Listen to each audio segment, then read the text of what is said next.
안녕하세요. 소아청소년과 전문의 정유미입니다. 우선 지난번 정답부터 말씀드리겠습니다. 문제 150. 이유식 조리 원칙으로 옳지 않은 것은 1. 이유식 그릇은 매일 열탕 소독해야 한다. 2. 이유식은 중탕으로 데우는 것이 제일 좋다. 3. 맛을 본 숟가락을 그대로 이유식 조리에 사용하지 말아야 한다. 4. 육류용과 채소용 도마와 칼을 따로 사용한다. 정답은 1번입니다. 매번 열탕 소독하는 것은 생후 3개월까지만 해도 됩니다. 오늘은 완전 모유 수유보다 중요한 것을 주제로 말씀드리겠습니다.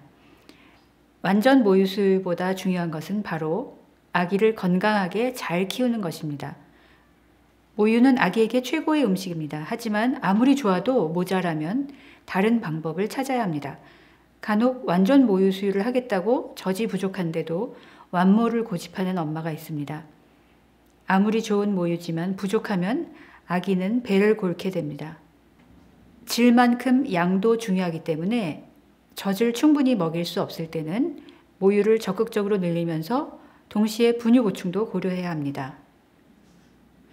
모유 수유아가 잘 울지 않고 힘이 없어 보이거나 잘 먹지 않거나 입이나 눈이 마르거나 대변 기저귀가 적거나 출생 체중보다 7% 이상 빠지거나 몸무게가 잘 늘지 않으면 곧바로 소아청소년과 진료를 받고 전량이 부족한지 아니면 전량은 충분한데 잘 못 먹는 것인지 확인을 해야 합니다.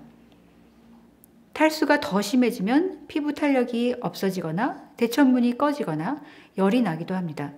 그런데 젖을 잘 먹는지는 엄마 혼자 판단하기가 어렵기 때문에 산부인과 퇴원 후에 하루 이틀 내에 반드시 소아청소년과 진료를 받는 것이 중요합니다. 이때 출생 시 체중과 키, 수유 시간과 횟수, 대소변 횟수를 적어가면 아기가 제대로 먹고 있는지 확인하는 데 아주 도움이 됩니다. 실제로 이런 경우들이 있습니다. 39주 1일에 3.1kg로 태어나 2박 3일 만에 3.05kg으로 태어난 후 집에서 젖만 먹였는데 처음에는 대변을 매일 한두 번 보았지만 2주까지 체중이 그다지 늘지 않았던 아기가 있었습니다.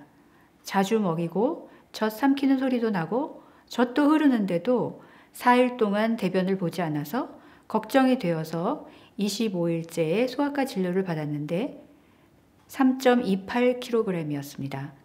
즉 25일 동안 230g이 증가한 것입니다. 또 38주 3일에 3.43kg으로 굉장히 크게 태어나서 조리원에서 유축젖과 분유를 먹다가 15일째 3.46kg으로 집에 온 다음에는 직접 수유로 젖만 먹인 아기가 있었습니다. 한쪽만 먹다 잠들 때가 많았고 대변은 하루 이틀마다 보았지만 소변은 매일 9번씩 봐서 잘 먹고 있는 줄 알았답니다. 그런데 접종 때문에 병원에 왔더니 놀랍게도 체중이 3.52kg이었습니다. 즉 28일 동안 90g밖에 증가하지 않은 것입니다. 모든 엄마들이 모유를 먹여서 키울 수 있다는 이야기만 철석같이 믿다가는 전량 부족으로 간혹 이렇게 심각한 문제가 생길 수 있습니다.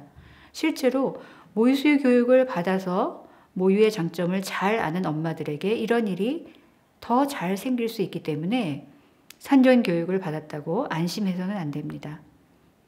원래는 젖이 충분했지만 분만 직후부터 모유 수유에 방해되는 여건 등으로 인해서 전량이 줄어든 경우를 2차성 모유 부족이라고 합니다. 한국 엄마들의 모유 부족은 2차성이 거의 대부분인데 그나마 치명적인 비극이 적게 생기는 것은 무차별한 보충 수유라는 또 다른 비극 덕분입니다. 전량은 얼마나 자주, 얼마나 효과적으로 비우는가에 따라 달라집니다. 젖을 제대로 빨아먹지 않으면 유방의 고인 젖 속의 특정 성분이 모유 생산을 줄이게 됩니다. 또 젖이 너무 많이 남아서 우려리 된 경우는 유손 조직이 눌려서 위축되기도 합니다. 두 번째 예를 든 아기처럼 처음부터 젖을 제대로 물리지 않거나 분유를 먹인 경우 당연히 모유가 적게 나오는데 그 후에 완전 모유 수유만 고집하다가는 아기가 고생할 수 있습니다. 예를 들어서 신생아 시기에는 특히 엄마와 아기가 떨어져 있거나 처음부터 분유를 보충하거나 하루에 10번 정도 자주 젖을 먹이지 않거나 아기가 젖을 제대로 물지 못하거나 짧게 빨다가 잠들거나 밤에 4-5시간 젖을 먹지 않고 자거나 놀이개 젖꼭지를 많이 빨리거나 에스트로겐 피임법을 사용할 때는 젖량이 적어질 수 있기 때문에 각별히 주의해야 합니다. 그리고 아주 드물지만 아무리 열심히 노력해도 원래부터 젖량이 부족한 경우를 1차성 모유 부족이라고 하는데 많게는 산모 중에 5% 정도가 여기에 해당합니다. 원인으로는 잔류태반, 유선 발육부전, 유방 수술 같은 것들이 있습니다.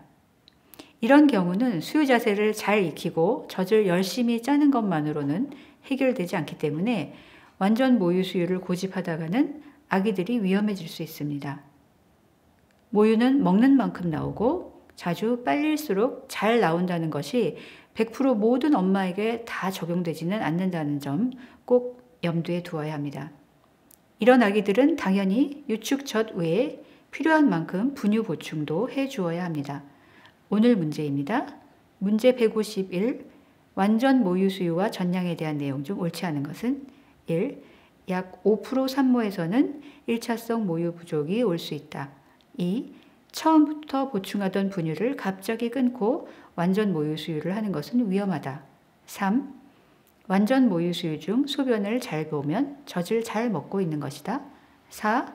산부인과를 퇴원하고 하루 이틀 내에 소아청소년과 진료를 받고 젖량과 수유량을 확인해야 한다. 정답은 다음 영상에서 말씀드리겠습니다.